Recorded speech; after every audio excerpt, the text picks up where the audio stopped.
ကောင်းလားဒီစားပါမယ်ဒီရင်ဒီအခဲလေးဝယ်လာပါတယ်အခဲတစ်ခါမှမဝယ်ဘူးပေါ့နော်အဲ့ဒါမှာအချီလေးနဲ့တူအချီလေးကဒူရင်ဒီကြိုက်လားမကြိုက်လားတော့မသိဘူးပေါ့နော်သမီးကပါလဲပြောချင်ဒူရင်ဒီပြောချင်ဒူရင်ဒီစားမလားစားဘူးသိမချက်မမီးပဲစားမလားโอเคစားဘူးခေမမအိုးဒါပေမဲ့ကန်စမ်းမဲလို့မျိုးပေါ့နော်ကောင်းရင်လည်းကောင်းလိုက်တယ်ဆိုပြီးစမ်းပြီးဝယ်စားကြည့်တာကောင်းရင်တော့အမြဲဝယ်စားတော့မယ်โอเคကဲခွဲပြီးတော့ဘယ်လိုပုံစံလဲကြည့်ရအောင်ဝါဟိုးအိနေရောပဲနော်သမီးဒီမှာပါပျော်တော့ပျော်နေပြီအိုးအိနေရောပဲမရေခဲလေးတော့ရှိနေသေးတယ်ခေမမကဲမနေနိုင်တော့ဘူးစားကြည့်တော့မယ်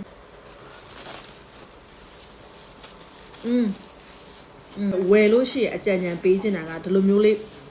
အဝါမှာဟပြီးအာနေတာကိုဝယ်ပေါ့နော်အလုံးစွစွဝယ်လိုက်အထဲမှာမာနေပါမလှုပ်လို့ရမှာမဟုတ်ဘူးစားလာမယ်နော်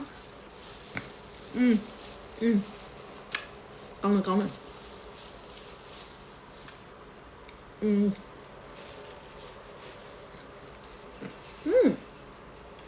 မကြည့်မစားကြည့်ပါဦးမင်း no ရဘူးမကြိုက်လားရဘူးအကီးယူကောင်းတယ်အဲ့ဘူရလာပြီဟာလာအဲ့ဘူစားလားစားဘူးသိကြလားသိရတယ်မကြိုက်ဘူးလားကြည့်ဘူးဘာဖြစ်လို့မကြိုက်မြည်ကြည့်လေသမီးနည်းနည်းနော်โอเคအချီလေးမစားပါဘူး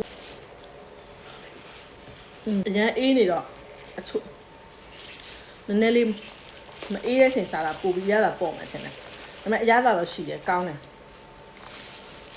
ဒါပေမဲ့လက်ဆက်အသီးလို့တော့ဘယ်ကောင်းမလဲပေါ့နော်ဒါပေမဲ့ဝယ်စားတာမစိုးပါဘူးဒါမင်းဝယ်တာဟိုကသူကတပေါင်မှ9ချက်ပဲကြတယ်တပေါင်9ချက်ဆိုတော့အားလုံးသူကြ25ချက်ဆိုတော့တန်တယ်လीနော်မစိုးလို့ပြောလို့ရတယ်ပေါ့နော်50လောက်မပေးရဘူးဆိုတော့တန်တာပေါ့ဒါ25ချက်ဆိုရင်နည်းတက်တာတယ်လို့ပြောရမှာဒီမှာသူကတော့ဒါမင်းကအမှန်ဟိုကဖြစ်တဲ့ချိန်ခဲတဲ့ချိန်ထုတ်ရင်တော့လေကောင်းမလားမသိဘူးပေါ့နော်ဒါကြတော့သူကအရေးပျော်သွားပြီဆိုတော့လည်းရွဲသွားဘာပဲရေးမြရ